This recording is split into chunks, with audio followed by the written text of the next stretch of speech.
একটা প্রশ্ন যদি আমি এইভাবে করি যে আমরা কেন সিয়াম রাখবো, ছোট্ট একটা প্রশ্ন যে আমরা কেন সিয়াম রাখবো। একটা ছোট্ট বাচ্চা যখন আপনাদেরকে ডিম খাওয়াইতে যান, হয়তো সে ডিম খাবে না। একটা সময় বাচ্চাটা যখন আস্তে করে কিছুটা বুঝ হবে, বড় হবে, তখন তাকে ডিম খাওয়াইতে গেলে ডিমের উপকারিতা আগে তার সামনে বয়ান করতে হবে যে বাবা ডিম খাও, স্বাস্থ্যের জন্য ভালো, খেলে এই উপকার হয়, এটা তোমার শক্তি বৃদ্ধি করবে, মেধা বৃদ্ধি করবে, তোমার স্মৃতিশক্তি বৃদ্ধি করে দিবে। অর্থাৎ ডিম খাওয়ানোর পূর্বে ডিমের ফজিলত তাকে তার সামনে বয়ান করতে হবে, তাহলে সে ডিম খেতে আগ্রহী হবে। ডিম খাওয়ার জন্য সে আগ্রহী হবে যখন সে ডিমের উপকারিতা সম্পর্কে জানবে। আমরা যে সিয়াম পালন করব, কেন সিয়াম পালন করব? যতক্ষণ পর্যন্ত একজন মানুষ এই প্রশ্নের উত্তর গভীরভাবে চিন্তা না করবে, ততক্ষণ পর্যন্ত ওই ব্যক্তি সিয়াম পালন করে মজা পাবে না, তৃপ্তি পাবে না।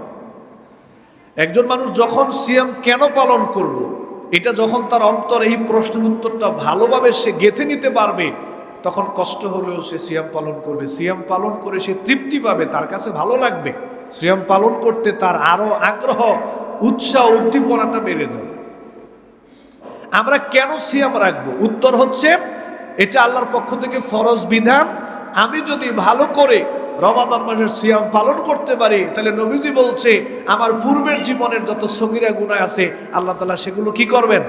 মাফ করে দিবেন। মান সামা রমাদানা ঈমানাও ওয়া ইহতিসাবান গুফিরা লাহু মা তাকাদ্দামা মিন যামবি। আমার পূর্বের গুনাহ আল্লাহ তাআলা মাফ করে দিবেন আমি যদি ঈমান সহকারে সওয়াবের নিয়তে রমাদানের সিয়ামকে পালন করতে পারি। তাহলে রমাদানের সিয়াম এক নম্বর উপকারিতা বা এক নম্বর ফজিলত হচ্ছে এর মাধ্যমে আল্লাহ তাআলা বান্দার গুনাহকে মাফ করে দেন।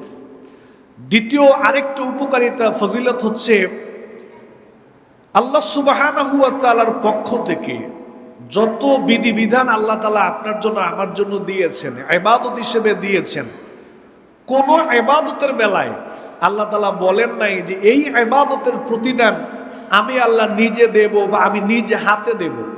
শুধুমাত্র সিয়াম, রমাদান মাসের সিয়াম পালনকারীর ব্যাপারে আল্লাহ নিজে বলেছেন ফাইন্নাহু লি ওয়া আনা আজিজি বি।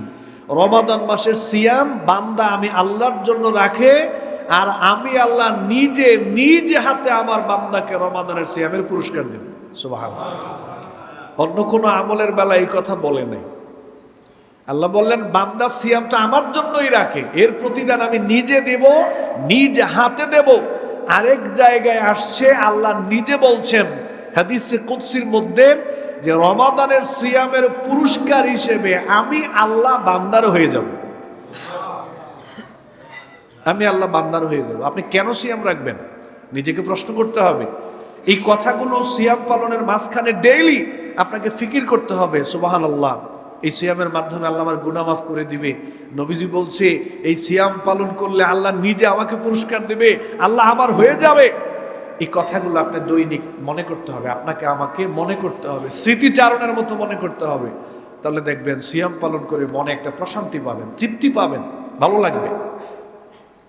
এই জন্য সিয়াম পালনকারীর আরেকটা প্রতিদান হচ্ছে আল্লাহ নিজ হাতে নিজে এটার প্রতিদান পুরস্কার দিবেন।